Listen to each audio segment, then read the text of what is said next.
Second, almost ready.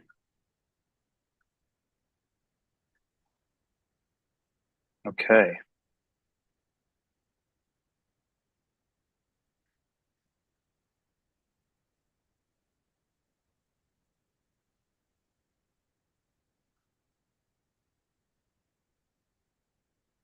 Okay.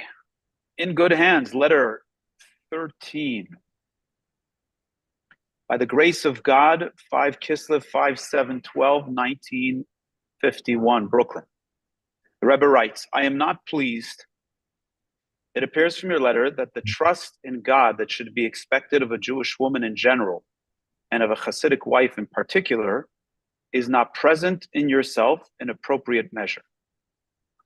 Accordingly, this affects your health and your household. In other words, the premise here is that the very notion of having trust in Hashem, or the lack thereof, has a negative effect on one's health and one's household. What is it that should be expected? Every Jew, man or woman, should constantly keep in mind that God, who conducts the world at large, no doubt also conducts the microcosm of each of us. And just as he has a say in the big world, he certainly has a say likewise in our little personal world. So Hashem runs the whole world.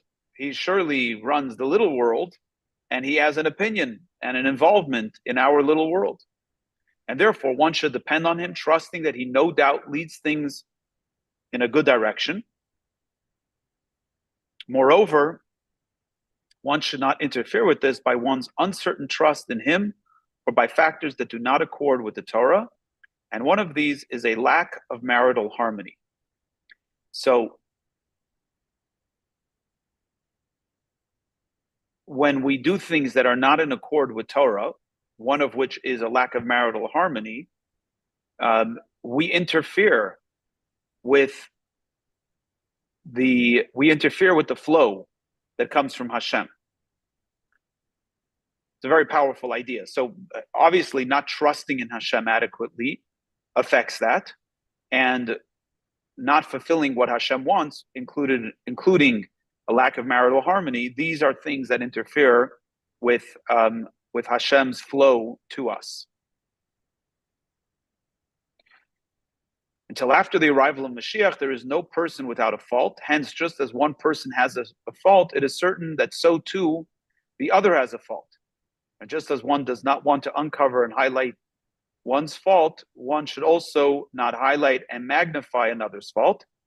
This is how things should be between Jews in general, how much more so when the person under discussion is your husband and the father of your child. So this is just very basic marital advice.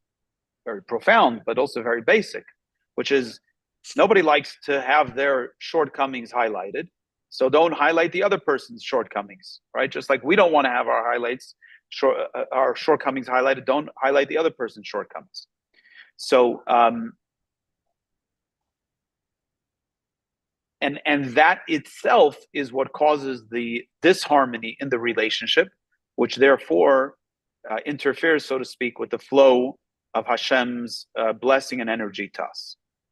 The Rebbe says, my aim here is not to rebuke, but to make you aware that your situation is not as harsh as you perceive it to be, nor is it exceptional as you imagine it, nor is it exceptional as you imagine it to be, right? So whenever we're going through a particular struggle, we imagine like no one else has ever gone through this difficulty before. You know, when we're in the throes of something difficult, it's understandable that there can be that kind of notion. But the reality is that for the most part, it's not as terrible as we think it is, and it's not as exceptional as we may imagine it to be. And therefore, each of you should overlook things, preferring to find ways of establishing domestic harmony. And once domestic harmony reigns, this is the vessel into which God pours blessing and success and good health and a livelihood and blissful contentment from one's children. So these are the ingredients, right? If we can basically get past our own ego and overlook the shortcomings of the other, and find ways to for connection and establishing harmony, then that itself brings blessing into our life of good health, livelihood, and nachas from our children. In my opinion, you would do well to ask your doctor for directives regarding your food and beverages and home management and to act accordingly. Again, the Rebbe always brings it back down to practical, physical action items that we can take that will help things. And God will no doubt help you so that everything will come about at a proper time in a positive way and successfully with blessing. Okay, this is well, maybe we'll get through this next letter. Let's try. By the grace of God, 10 Kislev 5712, to my relative, blessings and greetings. Hang on one second. Curious what that 92 is about. Oh, interesting. Okay. So the salutation of Shalom Uvracha, which is blessing, peace, greetings and blessings, is reversed over here. As it says, so usually it's greetings and blessing. Here it's reversed when addressing a woman. I received your undated letter of a few lines, and as you request, I will mention your name when I visit the holy resting place of my revered father-in-law, the Rebbe Rayatz of blessed memory. As we discussed many times, the Rebbe would pray at the resting place of the previous Rebbe, the sixth Rebbe, and would reply to people's requests for blessings that he will mention their name. This was the Rebbe's dedication, and believed that the previous Rebbe remained the Rebbe, and he was the one that would intercede on behalf of those that he prayed for. I was surprised to read in your letter that if, God forbid, an unpleasant incident were to occur and so on, ... there is no need for lengthy explanation as to how vital is the attribute of placing one's trust in God. This is especially true today when all of us, the surviving remnant, here the references to the survivors of the Holocaust, are living testimony to manifest miracles by the very fact that we are alive. But this does not need to be said. This very thought as to what will happen if, God forbid, a misfortune occurs is itself a misfortune. In other words, trust in Hashem precludes the notion that if, God forbid, an unpleasant incident were to occur, because if you have trust in Hashem, unpleasant incidents don't occur.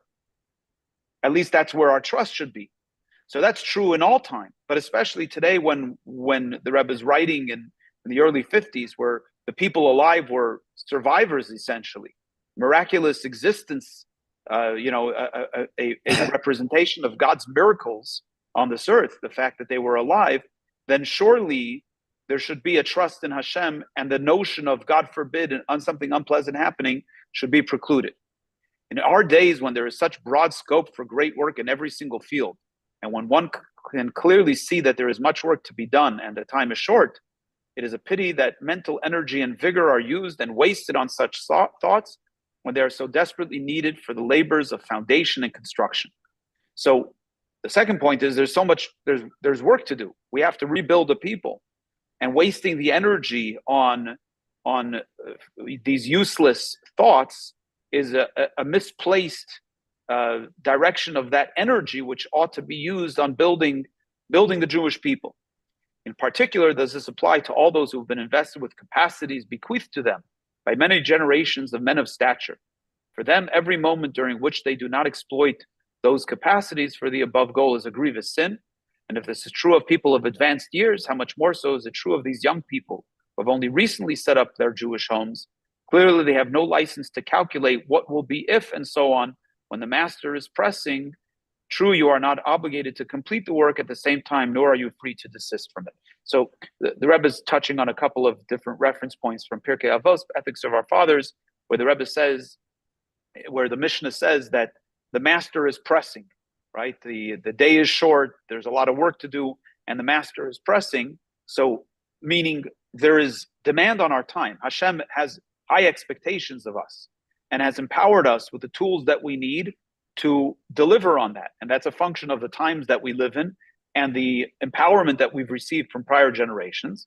So we don't have the luxury of questioning what will be if, since we have things to do. And even though we're not obligated to complete the work, but we do have to be a participant in it. That's what's expected of us. The Rebbe concludes, you no doubt participate in an appropriate manner in the work of kosher education in the Holy Land. May it be built up. So clearly this person is in Israel.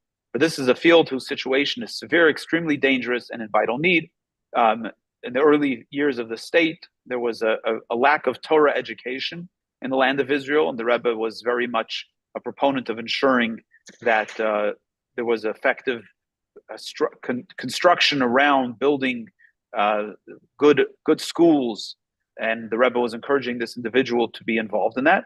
And I conclude with regards to your husband, though I do not know him, and with blessings that you should actively fulfill the verse which serves as the motto of the Baal Shem Tov, serve God with joy in accordance with the requirement of our faith, that every moment of life is a moment of divine service. And if every moment of life is a moment of divine service, hence we have the gift and we should be permeated with joy, with the opportunity to be able to serve Hashem with joy, and that itself, the fact that we have this opportunity to serve Hashem, should evoke great joy for us, and perpetuate that serving Hashem with great joy. So this is our letter for today. Very relevant still many years later. Yeah. It doesn't. Some things don't change, right?